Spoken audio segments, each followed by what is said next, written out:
All right, here we are. So let's get started. And I'd like to welcome you to this month's edition of the Leadership Fitness Camp. George Anastasopoulos here, your host, as always.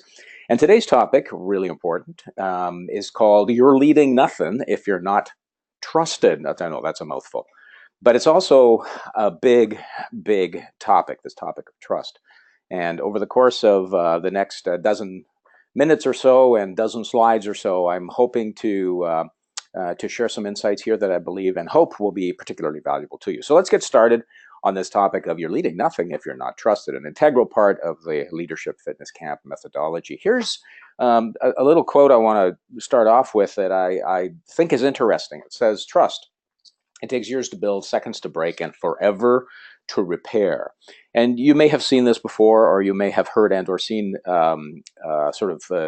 versions of this type of quote in the past. Well, I'm here to say that, you know what, I'm gonna declare this a myth. I'm gonna declare this myth. I don't believe this needs to be the way it is written, and it has been a prevailing philosophy of ours to embrace this thing that it takes years to build, and it's break it immediately, and obviously takes a long time to repair. But I'd like to go beyond that and challenge that assumption. I'm going to ask you to keep an open mind on that as we go through the course of today's events and discussion. So as you think about trust, I got to ask you, as you think about it, is it earned? Is trust earned? Is trust established? I mean, these are the way we've thought about this thing called trust. Is it built? I feel like a construction engineer building something. Does it require proof? In other words, do I need evidence that I can be trusted, or show evidence that I can be trusted, or see evidence in you that you can be trusted?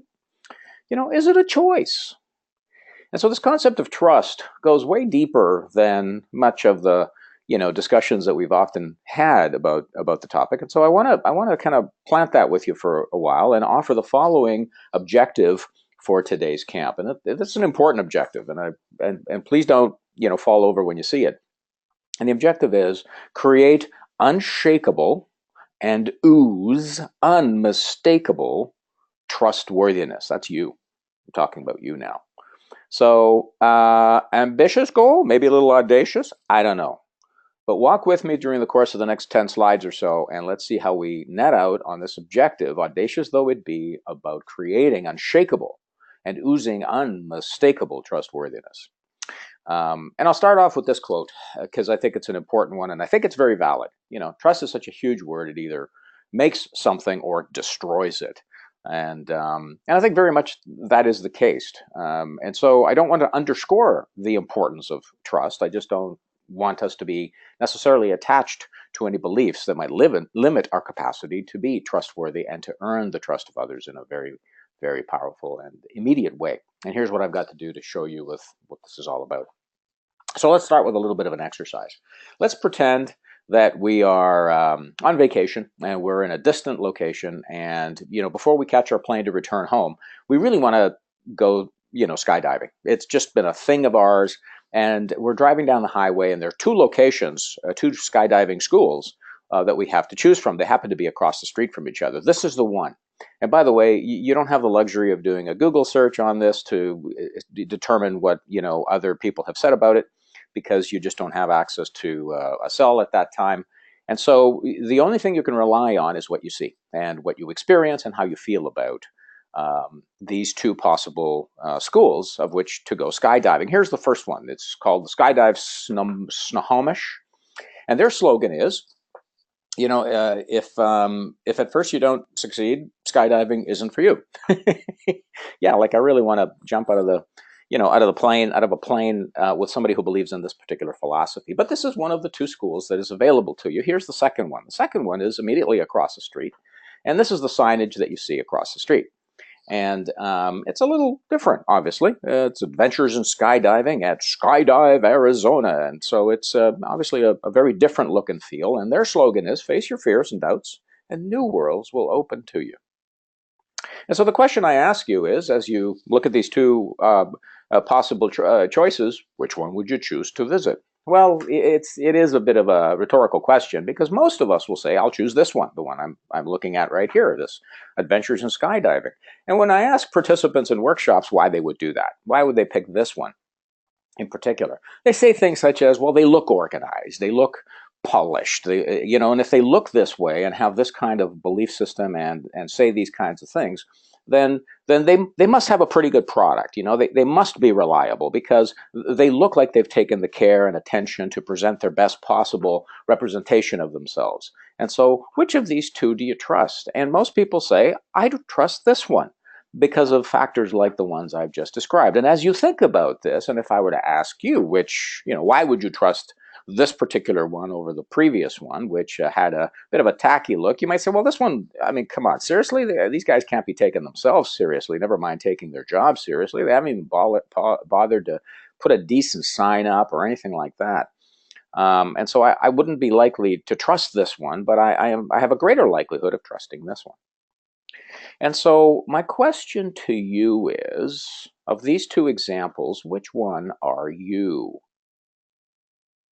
Which presentation, which package do others see and experience when they interact and connect with you? Is it this one? Or is it this one? Now, I'm not just talking about, clothing and grooming and so forth. I am actually about those things. But I'm also talking about methodology of communication and poise and eye contact and just overall posture and presence.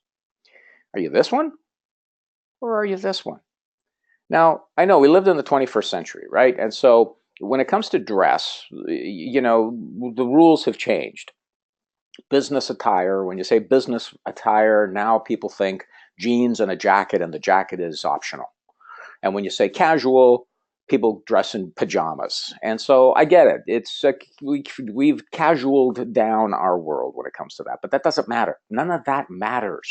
What matters is, which one are you? Is this the person I'm seeing? Or is this the person I'm seeing? And that initial package, that representation, that initial poise, character, and so forth is vital in establishing initial trust and establishing a position of trust. I want to move on. Talk a little bit now that I've shared a bit of how you look at trust from a sort of a package and a presentation standpoint. Let's talk about some tactical elements around trust. And Stephen M. Covey, in his book, The Speed of Trust, talked about these two particular things. One is character, and one is competency. And so when I'm being trustworthy, or I want to be trustworthy, I'm going to demonstrate some character. And how do I do that? Like, what am I doing that in fact demonstrates trust? And these are the elements. Listen first. And by the way, these come from those sort of 7 habits of highly successful people, so they're not necessarily new or radical, but they don't need to be. They just need to be practiced. So listen first, talk straight, demonstrate respect, create transparent. By the way, write these down because they're not in your workbook, because your homework will be to do a little work with these. So if you are, please write these down. Listen first, talk straight, demonstrate respect, create transparency. If you got an agenda, declare it, right? And if you don't think you have an agenda, trust me, you do. Declare it anyway. Right any wrongs that you may have created and show loyalty and extend trust. It's like, who am I going to trust first? Well, I'll be the first one. So, and then the second side of the tactical trust equation is this thing called competency. So I may trust you on one or the other, but here are the elements of competency. Competency includes such things as deliver results. In other words, kind of, perform. Get better and show that you're getting better as opposed to being stagnant, status quo. Confront reality by actually saying what actually needs to be said. Clarify expectations. Practice accountability. Oh yeah, practice account. What a novel concept, right? My fault. I've got this. So when we say something like "my fault," I got this, we're practicing accountability. We're righting wrongs, which is on the other side of the equation, and we're creating transparency, and we're talking straight. You see where this is going? So even a little sentence like, bad on me, I've got this, services and presents 3 of these character/competency elements in building trust. This can happen almost immediately. This doesn't need to happen over years. This is like, happens in minutes, quite honestly, and keeping commitment. So tactical trust has a combination of character elements and competency elements. And I'm going to ask you to kind of write these down, make sure you've captured those. I want to move on to something that is absolutely guaranteed to screw up trust, and make sure that the other person doesn't trust you. And it's this scary picture here, Judge Judy, and it is a scary picture. Partly because it's her and it's her persona on TV, but more importantly, it's because nobody wants to be judged. Who the heck are you to judge me for what you believe I am or can do or can't do? Like, take a walk. And there are many stories we've all had about being judged and how unpleasant that feels. And we do it all the time. It's in our nature.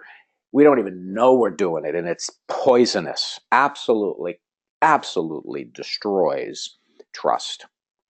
And so what do I do with it? Well, let's see. What does a judge do? What does a learner do? Because there's two sides of this mindset thing. So if I'm a judger, if I'm in a judger mindset, this is what I'm doing. I'm doing these things on the left-hand side. I'm saying things such as, or I'm behaving and ask things like, what's wrong? Whose fault is it? How could I lose here? Why bother? But you see, if I'm in a learner's mindset, which is an open mindset, where I'm actually wanting to learn and be curious and fascinated by what's going on, by what the other person's doing, and not be attached to my agenda and my beliefs, I might be asking things such as, what's right? What can I do? What can I learn from this? Why not? A judger mindset will be reactive and automatic. Well, that's just wrong. The learner mindset will be responsive and thoughtful. Ooh, gee, I wonder what happened there. Let's see if we can fix it. A judger mindset will be rejecting. No, that's a threat. No, we don't want to do that because, that'll screw up the way things are. A learner mindset is accepting. Well, that's very interesting. That's very interesting. How would we apply that? Let's see about how we would apply that so that it works the best. A judger's mindset will be inflexible and rigid. Obviously, the learner's mindset, the opposite. A judger's mindset would own my own point of view. And you can tell two judgers or two people who have a judging mindset in a debate because they're arguing their own case and never really listening to what the other person is saying. Whereas a learner's mindset holds multiple perspectives, is able to float around and see things from different ways because they're not so attached to their own way. A judger's mindset is intolerant. Supporter? Supportive. A judger mindset fears differences. The learner values differences. The judger's mindset is one where relationships are win-lose. I win, you lose. Sorry about your luck. I got what I wanted. A learner's mindset is one where relationships are win-win. As opposed to a judger's mindset, and the judger's mindset might say, oh, I believe in win-win, but if somebody's got to lose, it better be you. So let's be clear on that, and you can see what I mean by this. So these are an example, and this is powerful stuff. And so part of your exercise in terms of practice going forward will be on this judger-learner mindset, and I'll get to that shortly. I want to share a couple of other things on this topic of trust, particularly this one here. And I want to argue with you. I like to present with you the following concept, and that is building trust is child's play. Those of you who have children, young children, or even for that matter, older children, those of you who know children, and those of you who have ever been a child, so that pretty much captures the universe of people listening to this. This is what I want to offer you, the following thing. When you've got your children and you're playing with them, or you're playing with your nephews or nieces or whatever the case might be, do you not celebrate the accomplishments? Look at me, look at this wonderful picture I draw. Yeah, isn't that cool? Do you not share disappointments when they come home and they've, failed to make the team, or they didn't, they were rejected by their friends, or something's gone wrong, and they're weeping. And so do you not weep with them and share those disappointments? Do you not always love them, support them, encourage them, and equip them to try to do their best? Are you not always there with them, these children? Well, if you are, then why are you saving it just for kids? Why aren't you this way with those people that you work with and everyone else around you? Because if you are like this with everyone else around you, you'll be the most trustworthy person around, because you're celebrating their accomplishments with them. You're sharing their disappointments with them. You're supporting and equipping and encouraging them, and you're loving them. Why are you saving it just for kids? So it's child's play. It's a mindset of being a learner. It's about practicing some tactics. It's trust. And so I'm hoping we were able to get to at least part way of oozing trust and trustworthiness. Here's how you get an A, and this is your homework assignment. What messages is your package sending out? So think about the skydiving example. Secondly, I'd like to ask you to do some honest self-reflection and evaluation on tactical trust. Tactical trust, which are those elements of competency and character that I shared earlier. I'd like you to just plain notice in your interactions with others if you're judging or learning. Are you in a judger's mindset or are you in a learner's mindset? And lastly, I'm going to encourage you to practice child's play. And I'll leave you with a final quote from this handsome young man. Okay, he's not so young and arguably may not even be handsome, who said, most people rationalize. And that would be very true. They don't explore. And that would probably be true as well. And so my challenge to you is be an adventuresome explorer. Wonderful things might happen, such as you will become way more trustworthy and you will ooze it. My pleasure here today. I'm George Anastasopoulos. Good luck. Talk to you soon.